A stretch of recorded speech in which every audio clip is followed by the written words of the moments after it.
Hello from Lviv. Here is Taras Timo, and I'm recording my usual live update from Ukraine.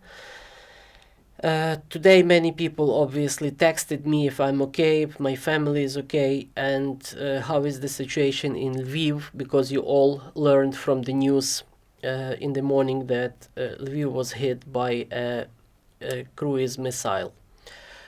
Actually, the place that was hit is kind of outside the city limits. It's a military object, aircraft repair factory belonging to the military, and in the early morning a cruise missile hit that facility. As far as we can tell today, up to now nobody has been killed, and some technical premises were destroyed. But everyone was terrified, obviously, in the city, and many people had to walk to their jobs because the traffic was stopped and so on. I'm going to show you for the beginning a very brief video just to give you the taste of what is going on in Ukraine. It's not from Lviv, it's from the vicinity of the city of Mariupol that is being systematically destroyed these days, with something like 300,000 people trapped in this hell. And the city is known, except for being just a city and important cultural center of the southern eastern Ukraine, it's also known for two things. It's a port to the Azov Sea, and it's a huge industrial center with steel producing factories. This video represents the one of the largest steel producing facilities in Eastern Europe being bombed and destroyed, which is the part of this Russian campaign of destruction of industrial facilities of Ukraine and industrial infrastructure of the country. The harm, the financial, economic losses of this are still not counted, and they are huge.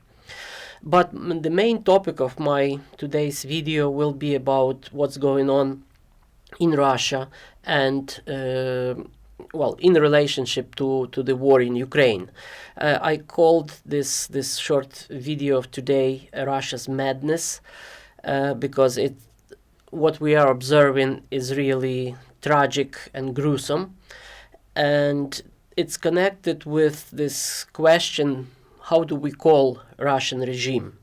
Some people refer to it as fascism, some refer to it as Nazism, the other call it Stalinism, but I think this caricature I found just today summarizes this discrepancy very nicely, because it's neither Stalinism nor classical fascism, Italian fascism, far from it, and it's not Nazism as it was. It's some kind of Putinism that still has to be qualified by political scientists and historians what is the nature of it. But we are seeing more and more totalitarian tendencies in Russia. Unfortunately, there are some naive European politicians and Western politicians generally that think the whole conflict is tied to the personality of Putin. If it were not for Putin personally, individually, there would be no problem. I think this is a huge mistake. Obviously, the personality of the leader of the totalitarian regime is always important. It's a key. But on the other hand, every leader is bred by its people. It's not, leader doesn't come from Mars, it doesn't come from the other world. It's the result of certain developments, certain processes within the society that at the end yields this leader and makes him or her the leader of the totalitarian regime, where it's never her, I think, so far. It's him, usually. But it's very hard to separate one from the other, the leader from its people and the people from its leader. And we heard this, I would say, outrageous claims by German chancellor yesterday, surprise, surprise, saying that we should not be accusing ordinary Russians in what is going on. It's all about Putin. So please don't persecute anyone. Please don't implement too harsh sanctions on the people and so on. While I recognize that not every Russian should be blamed for the crimes of the Putin's regime, it's still fair to say that Putin enjoys quite substantial support of the population, and even completely independent sociological surveys conducted not in Russia, because there is no independent sociology in Russia, but through the internet and otherwise, they show that rather high percentage of people in Russia actually support this war, this aggression. And what we have seen today in Russia is actually confirming this rather pessimistic scenario that the regime and its leader are in symbiosis. They are closely tied, and it will not be so easy to get rid of Putin and then all Russian imperialistic propaganda will immediately stop. Unfortunately, much more serious actions are needed to remedy this situation. So what happened today in Russia was this huge rally organized in the central stadium in Moscow that holds like 100,000 people, and there were even more people around the stadium watching this on big screens. It was kind of concert together with a political rally dedicated to the anniversary of annexation of Crimea. Putin showed up there in person, and it was full of people who were jubilant for what happened in the instance of Crimea and what is happening now. And you could see from the faces of people that they might have been brought there from various state organizations, almost involuntary, but they were participating in this show wholeheartedly. They were jubilant, they were joyful, they sang songs, they were greeting Putin with smiles and shouting these extremely aggressive, extremely militaristic slogans, and using this infamous Z sign that came to stand for this war, for this aggression against Ukraine. So unfortunately, although these crowds probably do not represent the mass, the absolute majority of the Russian population, but still they are representative, and they are substantial representation of the spirit of the Russian nation as it is today. Also, we are witnessing all kinds of flash mobs in Russia to show full support for Putin. Like in this case, there was a video representing about 100 young students of the most elite Russian school in Moscow, those who are studying to be like top politicians and diplomats, and they just proclaimed their full support for Putin, for his war in Ukraine, for his denazification of Ukraine, and just stating this complete and utter lies of Russian propaganda. For example, one of the most outrageous claims they actually voiced is that our military does not kill civilians. And those are young people who were not brought there, at the gunpoint. They are representatives of Russian intellectual and political elite. The worst thing they could face for the refusal to record this video would be expulsion from the university, which is, it's a serious thing, but still it's nothing in comparison to what people are suffering in Ukraine under the Russian missiles and bombs. and that would not be too high price for a future leader of a country, a politician or a diplomat to pay for his integrity and honesty.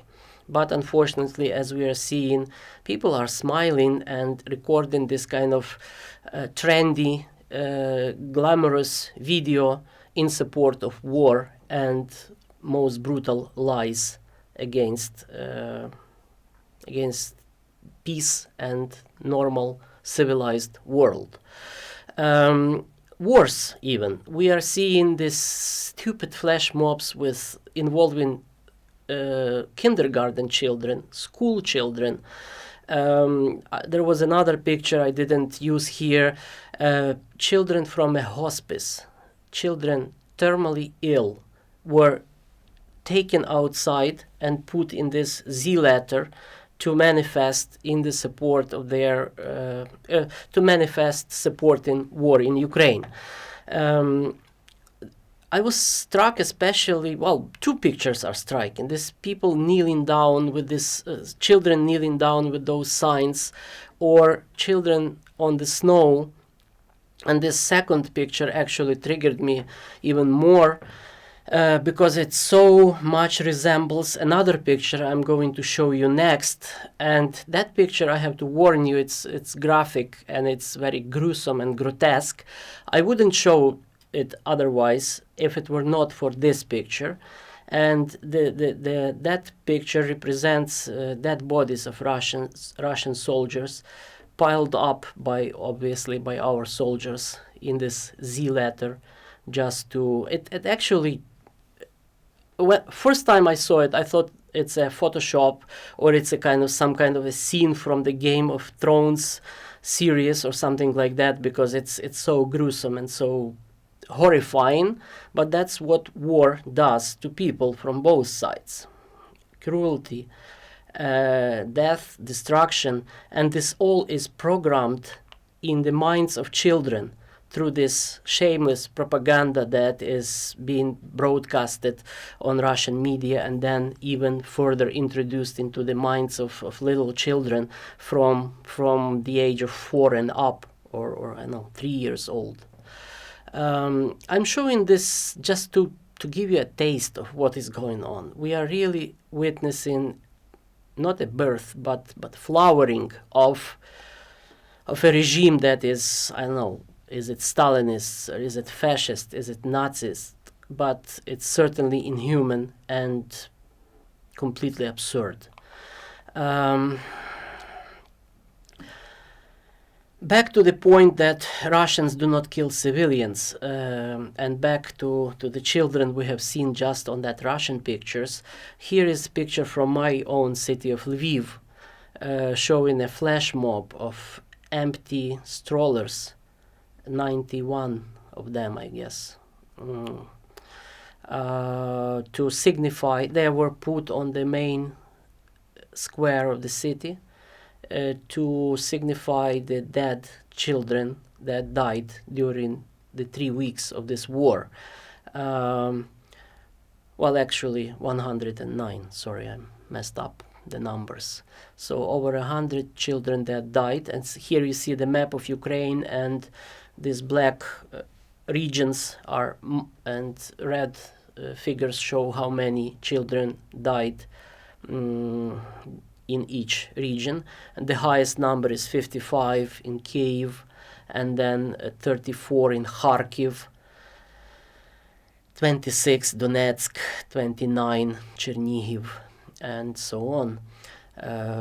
So these are only death of children, and there are some 130 wounded with various levels of severity.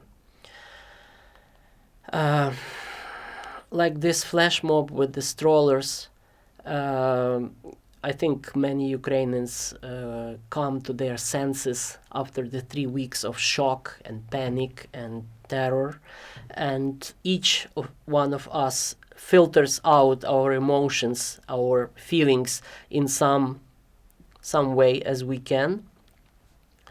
artists do their job. Here we have another kind of artistic installation in the bombed building, the silhouettes of people who used to live there and live their normal life, doing some exercise, watching TV, preparing food, doing homework. So just to visualize the presence of normal life in the heart of what is completely abnormal and terrible. So as this war is going on, I'm not reporting events because I think you see events from your mainstream media and the internet and so on. The fighting reached kind of stalemate. It's probably gonna be long and difficult. The most acute critical situation is in the city of Mariupol, and I urge you to pray for the defendants of Mariupol, for the soldiers of those battalions, Azov and National Guard of Ukraine and Marines, this mixed military unit that is protecting, defending Mariupol. Please pray for them. Please pray for those 300,000 civilians squeezed there in the basements and under the bombs. And support Ukraine in your prayers, in your minds, in your actions with what you can. Thank you for watching this video. Please share. I know some of you are sharing videos. I know some of you are sending their donations to the Help to the Frontlines initiative I'm supporting. Thank you for those donations and for all your support, your sharing, your feedbacks to my video I'm receiving constantly. And let's keep this work on as we are facing probably at least several months more of this war, which we will win. Thank you very much.